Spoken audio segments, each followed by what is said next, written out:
प्रणाम आचार्य जी। मैंने ट्विटर पे नासा के ऑफिशियल चैनल पर एक पोस्ट देखा था जिसमें वे ये कह रहे हैं कि गैलेक्सी के जो क्लाउड्स हैं उसमें उन्होंने साउंड डिटेक्ट कर ली है और उसका जो ऑडियो है वो ऑनलाइन रिलीज़ भी किया है जो काफ़ी चर्चा में है। तो वहीं पे कुछ कमेंट्स मैं पढ़ रहा था जिसमें देश के काफ़ी ऊंचे अधिकारियों के भी कमेंट्स हैं। वो ये कह रहे थे कि ये चीज़ तो हमारे ऋषियों ने हज़ारों साल पहले ही डिटेक्ट कर ली थी और उन्होंने इस ध्वनि को ओम का नाम दिया था ताकि इसका हम जाप करें, और जब हम जाप करते हैं तो उसी ध्वनि से रेजोनेट करते हैं और अपने ओरिजिन तक पहुंचते हैं। उन्होंने ये भी कहा था कि अगर हमारे ऋषि ऐसा करते हैं तो वो इसे अंधविश्वास कहते हैं, और अगर नासा करे तो वही साइंस हो गई। तो कृपया इस पर प्रकाश डालें। ये कह रहे हैं कि किन्हीं इंस्ट्रूमेंट्स के द्वारा कॉस्मोलॉजिकल रिसर्च करके कुछ गैलेक्टिक साउंड्स पकड़ी गई हैं और उनको कह रहे हैं कि वो जो आवाजें आ रही हैं स्पेस में वो ओम की ध्वनि जैसी हैं। तो बहुत सारे भारतीय लोग, धार्मिक लोग बहुत खुश हो रहे हैं और कह रहे हैं कि देखो, यही बातें जब हम कहते हैं तो कह देते हो अंधविश्वास है, पर अब तो नासा भी मान रहा है कि ये जो पूरा अंतरिक्ष है इसमें ओम की ही ध्वनि गूंज रही है। ओम कोई ध्वनि नहीं होती, ओम ध्वनि नहीं होती। ध्वनियां पशुओं के लिए होती हैं, मनुष्यों के लिए शब्द होते हैं और हर शब्द एक सूत्र होता है। ये अंतर समझिएगा साफ साफ। हमारे लिए शब्द होते हैं और हर शब्द एक सूत्र माने कोड होता है। उस कोड को आप नहीं समझे तो शब्द भी एक ध्वनि हो जाता है। ठीक? आपको हिंदी नहीं आती और मैं आपसे कहूं उठिए, ये उठिए अब क्या है आपके लिए? सिर्फ ये ध्वनि है। पर अगर आप मनुष्य हैं और आप में समझदारी है तो उठिए अब एक कोड हो गया, जिसको जब आप डिकोड करते हैं तो आपको पता चलता है कि आपको अपनी टांगों की मांसपेशियों का इस्तेमाल करके वर्टिकल पोजीशन में आने को कहा जा रहा है। ठीक? मनुष्य ध्वनियों में नहीं बात करते, मनुष्य सूत्रों में बात करते हैं और उन सूत्रों का नाम होता है शब्द। हर शब्द एक कोड होता है, उसका एक अर्थ होता है, और अगर आप उसकी भाषा को और व्याकरण को जानते हैं तो आप उसे डिकोड कर लेंगे। ठीक? तो ओम भी कोई ध्वनि नहीं है। ओम को ध्वनि कह के ओम का अपमान मत करिए।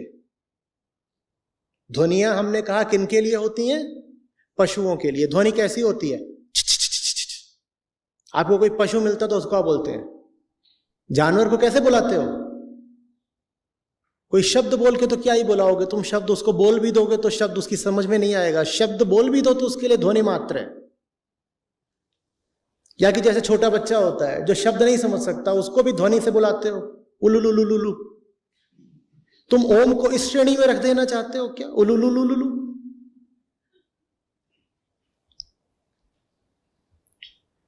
ओम बना है अ, उ और म से। कितनी ही बार तो समझा चुका हूं। ओम वेदांत का एक केंद्रीय सूत्र है। जैसे श्लोक होते हैं पूरे, फिर श्लोकों के भी छोटे अंश होते हैं ना।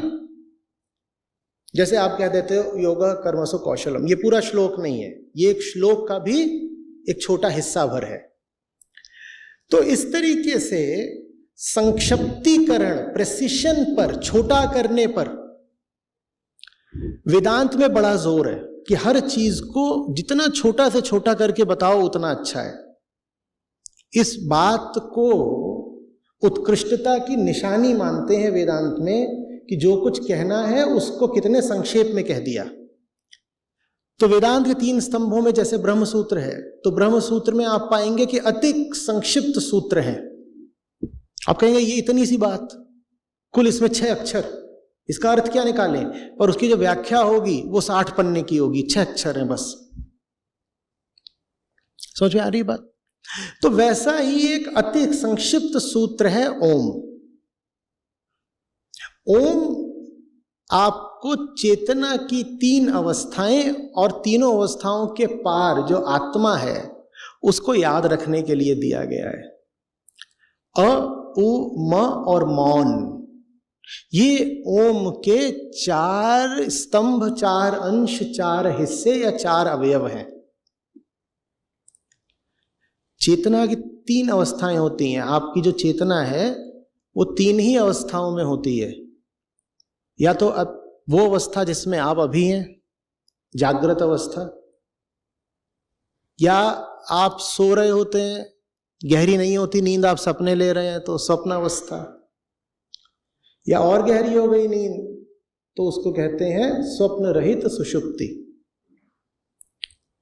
आप इन्हीं तीनों में कहीं ना कहीं फंसे होते हैं। इन्हीं तीनों में फंसे होने का नाम है बंधन। ओम आपको बंधन से मुक्ति की याद दिलाने के लिए है। अ, उ, म और मौन। अ, उ, म, मौन।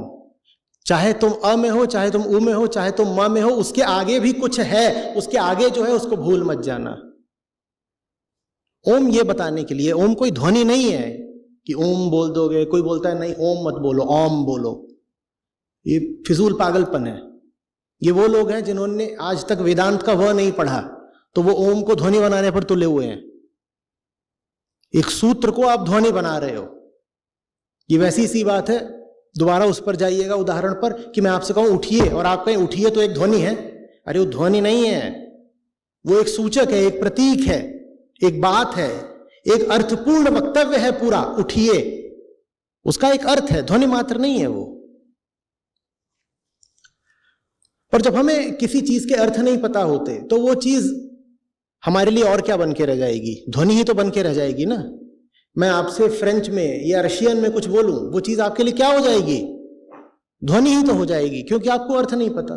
तो जब ओम का भी अर्थ नहीं पता तो कहने लग जाते हैं ओम एक ध्वनि भर है।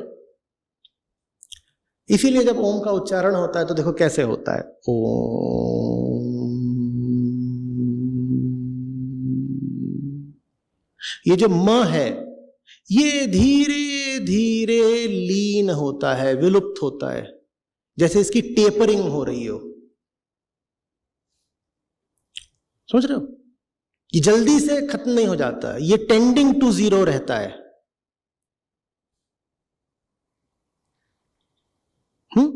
ये क्या बताने के लिए?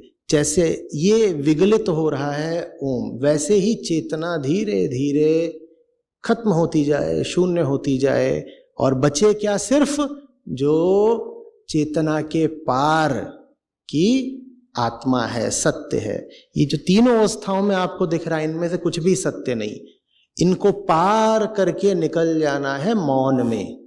तो जो मौन है वो ओम का सबसे केंद्रीय भाग है। भाग भी नहीं, गलत, वो जो मौन है वो ओम के केंद्र में बैठा हुआ है।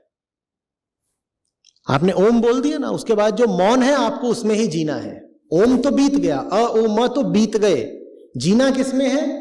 जो ओम के बाद बचा। ओम के बाद क्या बचा? मौन बचा। ओम आपको यही याद दिलाने के लिए है, उस मौन में जीना सीखो जहां चेतना की कोई गतिविधि नहीं है, जहां कोई आवाज नहीं, कोई दृश्य नहीं, कोई वस्तु नहीं, कोई संसार नहीं, कोई व्यक्ति नहीं, कोई काम नहीं, कोई कर्तव्य नहीं। उस मौन में जीना है तुमको। ये ओम की सीख है। समझ में आ रही बात? इसलिए ओम, जिसको प्रणव भी कहते हैं, उसका उच्चारण या उसका जप इतना अनिवार्य बताया गया, उसका इतना महत्व रखा गया, क्योंकि उस मौन में, जिसको आत्मा या सत्य कहते हैं, उसमें जी करके ही तृप्ति है और आनंद है। लेकिन ओम आपके लिए उपयोगी, असरदार, प्रभावी सिर्फ तब होगा जब आपको ओम का अर्थ पता हो। ओम का अर्थ नहीं पता तो ओम ओम करते रह जाओगे। ओम आपके लिए वही बन के रह जाएगा, बस एक ध्वनि मात्र। ध्वनियों से कभी किसी का कोई लाभ नहीं हुआ। आप 100 मंत्र सुन लीजिए, आपका क्या लाभ होगा अगर आपको पता ही नहीं कि उसमें कहा क्या जा रहा है। लेकिन जिन लोगों के लिए अर्थ खतरनाक होते हैं, उनका अहंकार उन्हें अर्थ सुनने की, जानने की अनुमति नहीं देता। वो मंत्रों को भी ध्वनि मात्र बना देते हैं। वो कहते हैं मंत्रों की ध्वनियों उसमें कुछ वाइब्रेशन होते हैं, उन वाइब्रेशन से फायदा हो जाता है। जहां कहीं भी ऐसी बात सुनिएगा, समझ जाइएगा कि अज्ञान ही अज्ञान है। ये व्यक्ति मंत्रों से डरता है, ये अर्थ नहीं जानना चाहता। तो अर्थ न जानने के लिए ये कह रहा है अर्थ जानने की जरूरत ही नहीं है, ध्वनि काफी है, अर्थ जान के क्या करोगे, जो साउंड है वो काफी है, सफिशिएंट है। अरे बाबा, अगर सिर्फ ध्वनि से काम चलता होता तो मंत्र भी ऐसे ही होते ना, टीका पोका लो लो लो पो। फिर उसमें ऐसे शब्द क्यों रखे जाते जिनके अर्थ होते हैं? अगर ध्वनियों से ही काम चल रहा होता तो फिर तो कह दिया जाता कि इतने एम्पलीट्यूड की और इतने फ्रीक्वेंसी की वेव है, ये सुन लो, फिर अगली ये सुन लो, फिर अगली ये सुन लो, अगली ये सुन लो। फिर तो खेल बस वेवलेंथ और एम्पलीट्यूड का रह जाता। नहीं, वहां अर्थ निहित है, अर्थ। ये खेल सारा ज्ञान का है। अर्थ नहीं जानोगे तो कोई मंत्र कोई लाभ नहीं देगा। ओम भी इसीलिए इतने लोग ओम ओम करते रह जाते हैं, ओम शांति ओम शांति, और उन्हें ओम का मतलब पता है नहीं, तो काहे की शांति? ओम अपने आप नहीं शांति ले आ देगा अगर तुम उसके अर्थ में ही नहीं उतरना चाहते तो। शांति बोध में है, ध्वनि में नहीं शांति होती।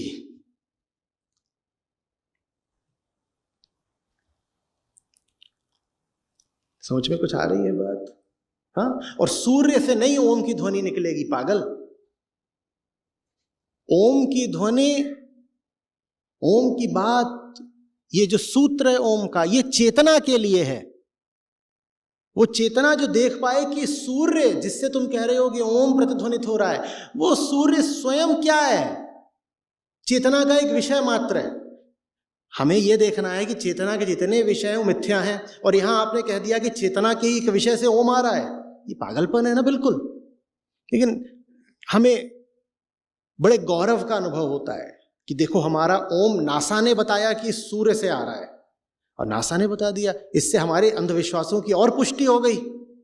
अब अंधविश्वास एक साधारण मध्यम वर्गीय अंधविश्वास नहीं रहा, वो उच्च वर्गीय अंधविश्वास हो गया, क्योंकि गोरे लोगों की नासा से आ रहा है। हमें बहुत अच्छा नहीं लगता अगर हमें पता चलता कि अफ्रीका का कोई कबीला है और वो लोग भी ओम जैसी कोई ध्वनि निकालते हैं। हम कहते हैं नहीं नहीं नहीं, इसमें क्या खास है, ये तो कोई बात ही नहीं है। पर नासा है, नासा, पैसे वाले अमेरिकी लोगों की नासा, एक तो गोरे, ऊपर से इतने सारे पैसे, तो उन्होंने अगर ओम की बात करी तो इसमें ओम का सम्मान है। माने ओम का सम्मान भी इस पे निर्भर करता है कि गोरे और पैसे वाले लोग उसका सम्मान कर रहे हैं कि नहीं। इससे पता चलता है कि हम ज्यादा सम्मान किसका करते हैं, ओम का या पैसे का। जब पैसा आकर के ओम की गवाही दे तो हम कहते हैं ओम का सत्यापन, वेरिफिकेशन हो गया। तो बताओ तुम ज्यादा महत्व किसको देते हो, ओम को या पैसे को? पैसे को ना, वरना तो यह होना चाहिए था कि ओम पहले आता है। ओम बताएगा कि हमें कितना पैसा चाहिए, ओम बताएगा कि हमें किस आदमी को कितना सम्मान देना है, गोरा या काला, नर या नारी, कुछ भी। लेकिन नहीं, हमारे लिए ओम पहले नहीं आता। हमारे लिए नासा और अमेरिका और पैसा और टेक्नोलॉजी ये पहले आते हैं। हम ऐसे लोग हैं, और हमें ये बात पता भी नहीं है क्योंकि हम अपने को ही लेकर के बड़े अनभिज्ञ हैं। तो जैसे ही इस तरह की बातें चलती हैं, और नासा को लेकर के तो हिंदुस्तानियों में कुछ खास कशिश है। दिवाली पे बताएंगे कि वहां ऊपर सैटेलाइट से इमेजरी ली गई है, और देखो पूरे भारत का नक्शा दैदीप्यमान है, एकदम जल रहा है भारत। दिवाली है, देखो जगमग जगमग जगमग जगमग। ये वो लोग हैं जिन्होंने PH210 ऑप्टिक्स कभी करा नहीं था ठीक से, F लगा होगा इनका। आजकल फ्लोट होता है कि नहीं होता है? इन्हें ये नहीं पता कि ऑप्टिकल रिजोल्यूशन जैसी भी कोई चीज होती है। तुमने अपने घर में चीनी झालर लगा रखी है, उसको कोई सैटेलाइट नहीं रिजोल्व कर पाएगा। पर नहीं, ये बताते हैं ऊपर से सैटेलाइट ने लिया है और नीचे दिए दिखाई पड़ रहे हैं, बड़ा आनंद आता है। क्या बात है।